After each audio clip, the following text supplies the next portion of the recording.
Eu, particularmente, gosto muito de conversar com pessoas que têm muito tempo de história, de caminhada cristã. Porque ao abrir da boca dessas pessoas, geralmente flui muita sabedoria, muitas histórias de grande experiência com Deus. E o que eu percebo da boca de cada pessoa dessa que eu converso, que eu procuro ouvir, é uma plena confiança em Deus, tremendas experiências de fé e de cuidado do Senhor. Exatamente como é dito aqui no Salmo 34, onde o salmista esbanja confiança em Deus. Ele fala que de fato a sua confiança está no Senhor e que nós temos sim motivos para continuar confiando exclusivamente em Deus, pois de fato Deus é o nosso refúgio. Você já passou por alguma situação na sua vida em que você achou que não haveria mais saídas?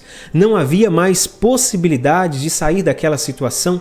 E de repente você se apegou ao Senhor e você percebeu que Deus cuidou de você naquele momento e que se não fosse o Senhor cuidando de você, você não sairia daquela situação? Pois é, isso é maravilhoso e é justamente sobre isso que o Salmo de número 34 trata. Permaneça até o final, porque certamente Deus tem preciosas lições para a sua vida no dia de hoje. Graça e paz, meu nome é Juliano Nascimento e você está no Devocional Kairos. Seja muito bem-vindo, seja muito bem-vinda. Este Salmo de número 34, querido irmão, querida irmã, ele tem aqui como título de Davi, quando ele se fingiu de louco diante de Abimeleque, que o expulsou e ele partiu. Este é um salmo entre os 14 que tem como título ou traz a informação ou aponta para um momento específico da vida de Davi. E este se refere ao momento que Davi ele se fingiu de louco diante do rei para conseguir sair daquela situação. Nós encontramos essa referência bíblica lá no primeiro livro de Samuel, no capítulo 21, verso 10 até o verso 15. Davi, naquele momento, já se via sem saída, uma situação de praticamente ser morto ali pelos seus inimigos, e então ele busca da parte de Deus uma forma de sair de toda essa situação.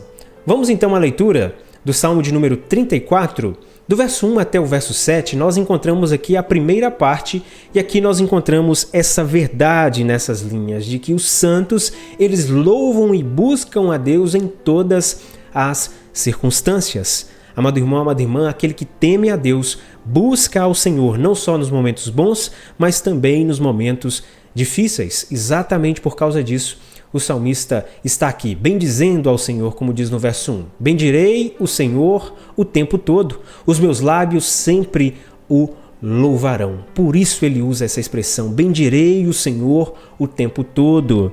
E esse é um desafio, certamente, para a minha vida, para a sua vida, para todos nós que caminhamos sobre a face dessa terra. Está sobre nós o desafio diário de louvar a Deus em todas as circunstâncias. Certamente não é fácil assumir essa postura de louvar a Deus quando as coisas estão tranquilas, mas também quando se levantam as lutas. Mas é algo profundamente necessário e que nos faz bem. Inclusive, Tiago fala sobre isso na sua carta no capítulo 5, verso 13, quando diz: entre vocês há alguém que está sofrendo, que ele ore. Há alguém que se sente feliz, que ele cante louvores. Perceba que Tiago aqui aponta que em toda e qualquer circunstância da nossa vida, o alvo deve ser o louvor a Deus, a busca da presença do Senhor constantemente.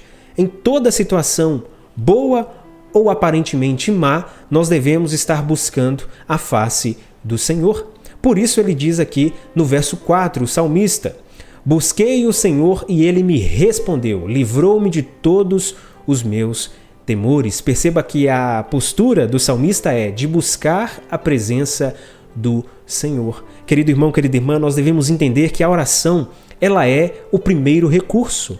Muitos deixam para buscar a Deus quando se esgotam as suas possibilidades, quando as suas possibilidades elas se vão embora, quando diante dos seus olhos parece não haver mais jeito. Aí sim é que eles buscam a Deus. Não deve ser assim conosco. Nós devemos ter a oração em nossas vidas como o primeiro recurso. Nós devemos constantemente, em toda e qualquer situação, estar buscando a face do Senhor, porque de Deus vem o livramento.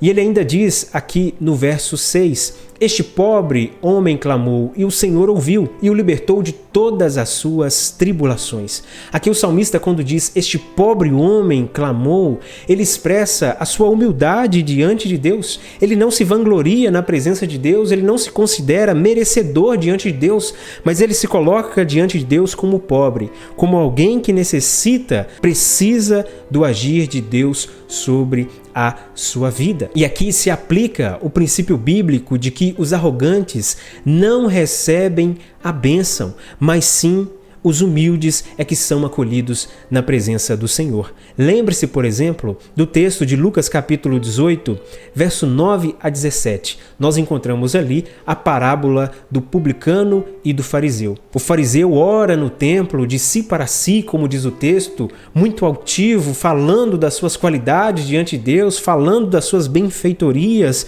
uma oração muito pomposa. Mas do seu lado está o publicano que nem mesmo ousa levantar a cabeça e simplesmente clama a Deus para que o Senhor tenha de misericórdia dele, para que o Senhor olhe para ele com misericórdia. E nós percebemos então que quem teve a sua oração atendida foi justamente o publicano, que assumiu uma postura humilde diante do Senhor, mas não estava altivo diante de Deus. Essa também deve ser a nossa postura de humildade diante do Senhor. Porque nós não podemos de forma alguma chegarmos altivos diante de Deus, não podemos exigir nada da parte de Deus, pois somos nós que somos devedores ao Senhor, é nós que precisamos e necessitamos do agir de Deus em nossa vida. Por isso, querido irmão, querida irmã, não me entra na cabeça de forma alguma essas pessoas aí que são muito emocionadas e são levadas por alguns movimentos e alguns falsos líderes que falam que você tem que determinar algumas coisas para o Senhor, que você tem que determinar que algo aconteça e assim Deus fará. Não existe nada de determinar ao Senhor. A nossa postura é justamente o contrário. A nossa postura é de quebrantamento diante do Senhor, é de clamor pela sua misericórdia.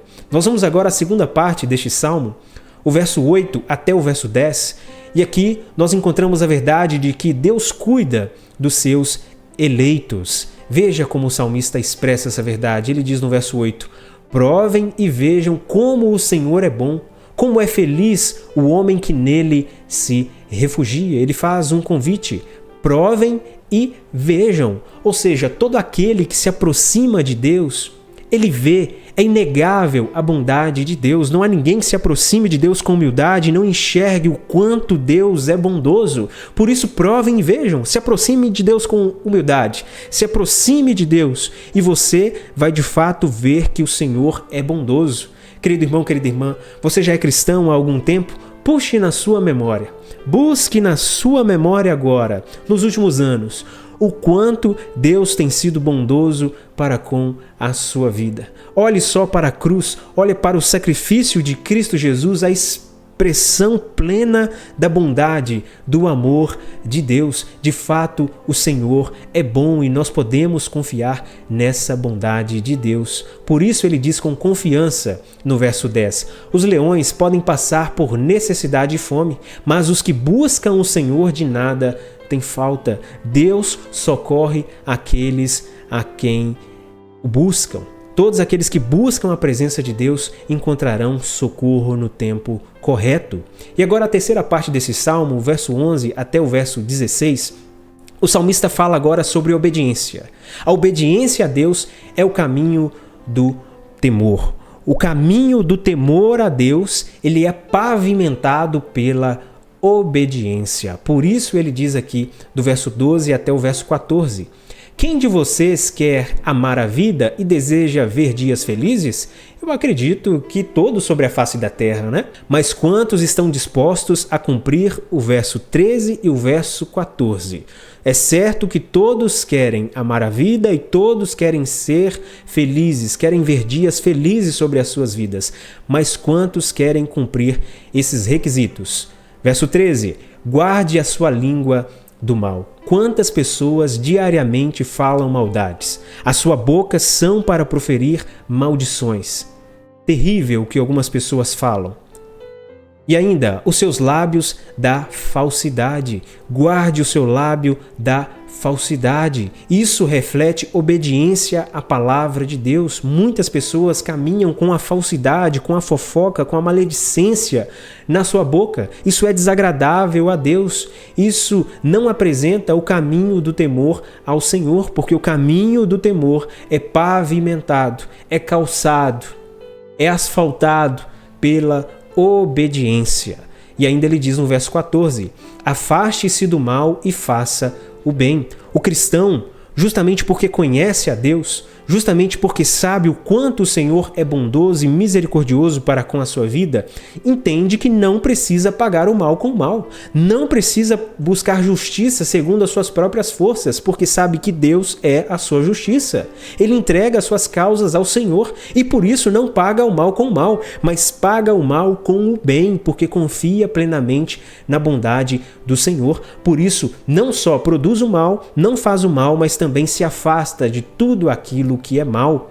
E ainda ele diz no final: busquem a paz com perseverança. Aquele que ama a Deus, aquele que teme ao Senhor, caminha na obediência, no temor do Senhor, ele se empenha para buscar a paz. É certo que neste mundo, a grande maioria é inimiga do Senhor e, consequentemente, se tornam também nossos inimigos, querem nos perseguir, eles não querem ficar em paz conosco, mas a nossa posição enquanto cristãos é zelar pela paz. Nós buscamos pela paz, porque isso é agradável a Deus. E assim o cristão continua caminhando pela sua vida. E agora vamos à última e quarta parte do Salmo de número 34, verso 17 até o verso 22. E aqui nós encontramos outra preciosa verdade. Os justos não estão isentos das adversidades, mas é certo o cuidado de Deus sobre a sua vida. Perceba o que ele diz aqui, principalmente no verso 18. O Senhor está perto dos que têm o coração quebrantado e salva-os de espírito abatido. Deus está perto não daqueles de coração altivo, não daqueles que caminham em arrogância, mas Deus está perto do que tem o coração quebrantado.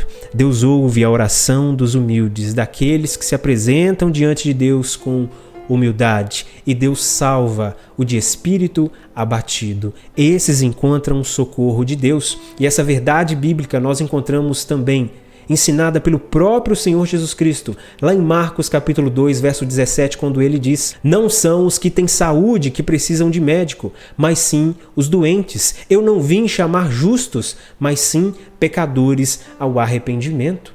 O Senhor Jesus não veio buscar aqueles que julgam por si só serem justos. Aqueles que se justificam a si mesmos, esses justificam que não precisam nem mesmo de Jesus, porque eles são tão perfeitos, né? Mas o Senhor veio buscar aqueles que se dobram aos seus pés, que reconhecem que são pecadores e dizem: Jesus, eu careço da tua graça, eu careço da sua misericórdia, eu careço do seu favor. Venha ao meu encontro, salve a minha alma, traga salvação sobre a minha vida. Eu preciso do seu agir em todas as áreas da minha vida. O Senhor ouve essa oração humilde. E ainda aqui no verso 19 ele diz: o justo passa por muitas adversidades, mas o Senhor o livra de todas. Perceba que o salmista não está dizendo que o justo talvez passará por algumas adversidades. O justo passa por algumas adversidades. Não, não, não. O justo passa por muitas adversidades. O justo, o Filho de Deus, passa por muitas adversidades, o que significa que o cristão, o Filho de Deus, não está isento das adversidades dessa vida, mas é certo o cuidado de Deus sobre a sua vida. Vamos nos lembrar do texto que Paulo escreve na primeira carta aos Coríntios, no capítulo 10, verso 13, que contém também essa verdade. Ele diz: não sobreveio a vocês tentação que não fosse comum aos homens. E Deus é fiel. Ele não permitirá que vocês sejam tentados além do que podem suportar.